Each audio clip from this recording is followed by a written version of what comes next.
It looks like we're going to have a tricky departure this morning. We are on a dock, parallel parked basically with other boats. I am sandwiched tightly between two boats, which is not a big deal, but I got about 5 feet from the bow and about 5 feet from the stern. The issue is that the current is running fairly quickly, and we've got 25 knot winds pushing me against the dock. So I'm going to have to spin out of here. The plan is to have the bow release first and let it swing out, hopefully. The wind won't push it back, and the current will help me spin, release the stern line last, keeping me in place from rolling backwards into the boat behind me. It all has to be done very quickly, and hopefully it all works out well.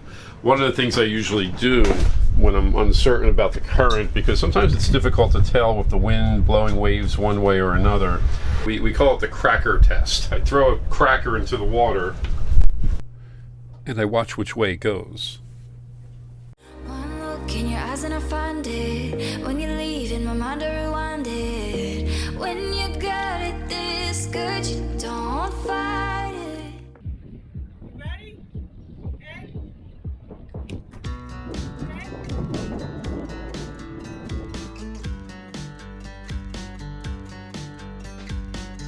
One thing I did not mention earlier, in addition to keeping the stern line attached until my bow clears the boat in front of us, I also move the line up one cleat on the dock. That way it acts as a spring line to keep us in place as well as a stern line. Now that the bow is clear, the dock hand releases the stern and we quickly move forward so that the wind does not push us into the boat in front of us. This is one of the few instances where we really do need a dock hand to help us depart.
We are about to enter a part of the ICW called the rock pile.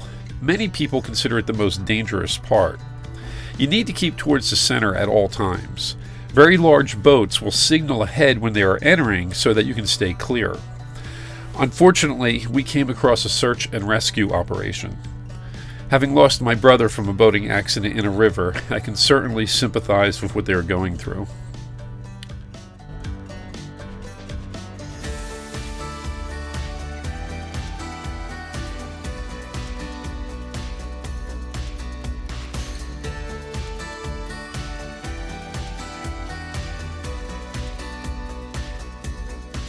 We grabbed a slip in Grand Dunes Marina in Myrtle Beach to prepare for our overnight voyage down the Atlantic.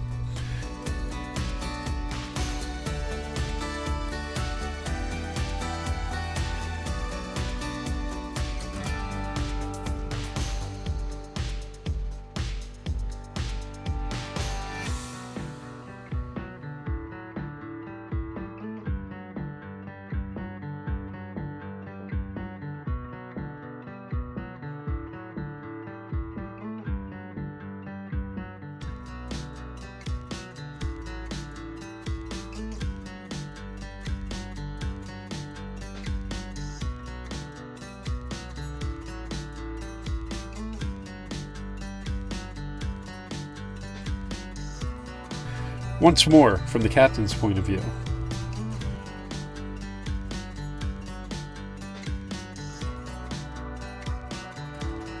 We needed to provision, and unfortunately the local supermarket closed. We made do with a nearby CVS.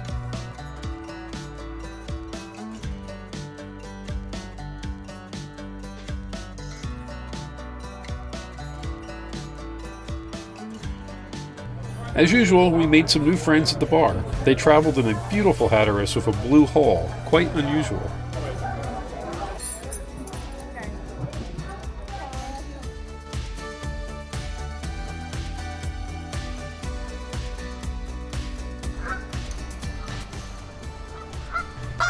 This is what happens when you don't pay attention to where the alligators are.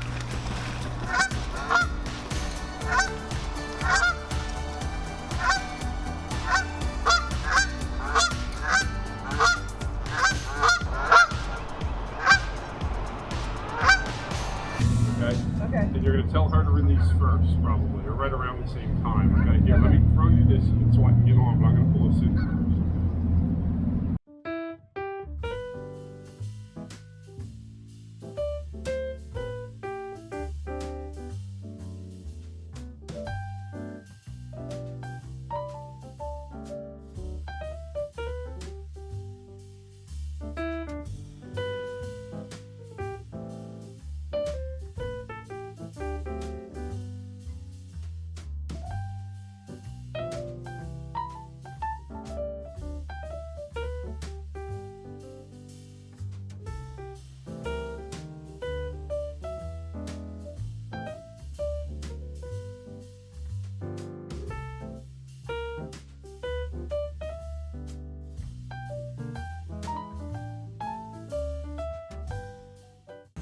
So what you're looking at here is a program online called Windy, which we use when we're looking for weather. I predominantly rely on the NOAA predictions, but Windy's a good visual application to see what's going on. Now our goal today is we are heading down the ICW and we're going to go out the Georgetown Inlet. We're trying to beat some weather. Now, if you look at the visual here, the darker the blue, the higher the waves. And as you can see up in the Moorhead area, the inlets, it's fairly dark. You've got some 5, 6, 7 foot waves out there. Same thing all in this region. But where we're going out at about 4 o'clock today, it's 2 footers at 5 seconds, which is perfectly fine. And it's that way down the coast.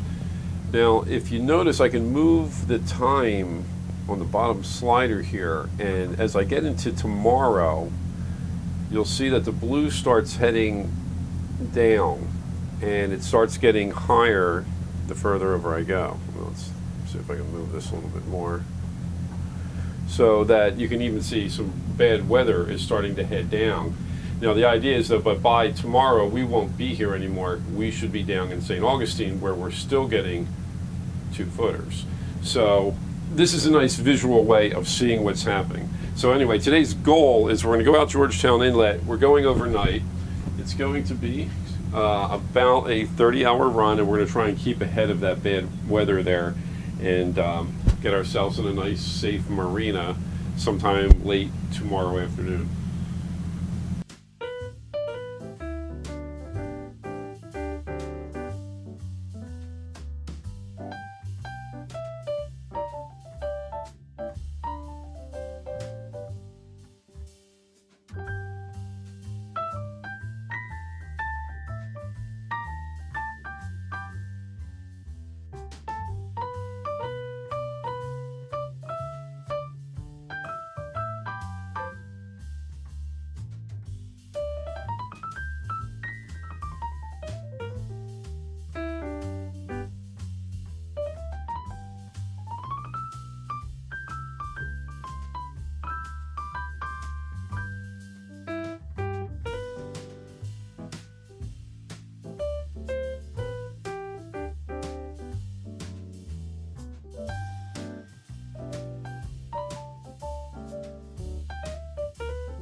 Well, it is about 3 o'clock in the morning, and we are about halfway through our 30-hour run, somewhere off the coast of Savannah right now, about 25 miles out. It is a dark and cloudy night, no clouds. Waves are okay. It's, maybe 2-footers, occasionally a 3-footer. So it's a little bit rolly. We're not running our stabilizers right now because we're going to get them serviced in Florida. We didn't want to use them too much until we get them serviced. I'm tired. I missed my first window of sleep. I couldn't sleep. I guess I was too excited for the night run. So now it's my turn to watch. Well, Lynn's actually watching too. She's holding the camera right now. Chris is sleeping, and we're rotating every 3 or 4 hours, keeping at least 2 people up at the same time, basically watching the radar, the AIS, and the charge, because we can't see very much outside. We do peek our heads out and try and look for distant lights and things like that, but that's about it. So anyway, I'll be up for a couple more hours and see you in the morning. The following morning, we arrived in Saint Augustine.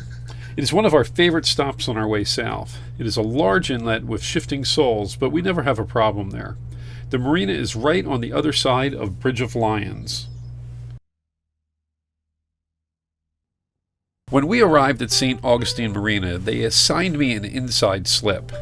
I could tell the current was running strong at my starboard, and since it was a starboard tie-up and I do not have stern thrusters, I decided to come in a little bit hot at an angle, throw my port engine in reverse at the last second, and drift towards the dock.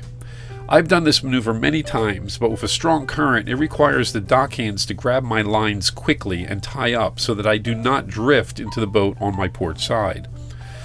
They only sent one dockhand, which was not a good sign, and when I came in, I did not feel that I was coming in hot enough to stay pinned to the dock, so I quickly reversed out before drifting into the boat next to me.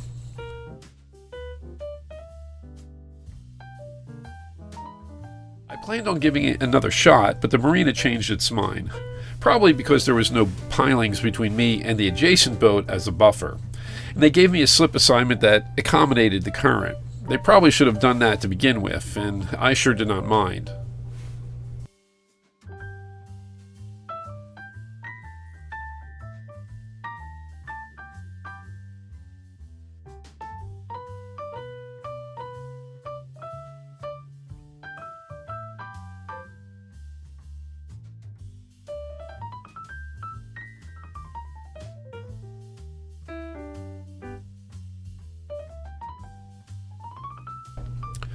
I show all this because I think it is important to know that even though you make a plan about how you will dock, you need to be ready to abandon that plan if it is not working out.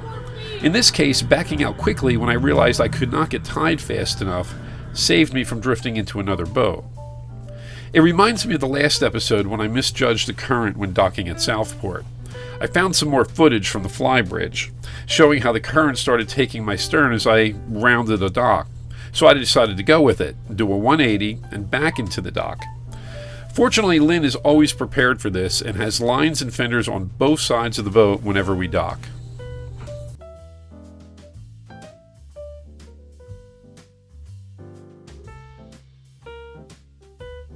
The trip to Saint Augustine took about 30 hours, and we were happy to get off the boat and head to town.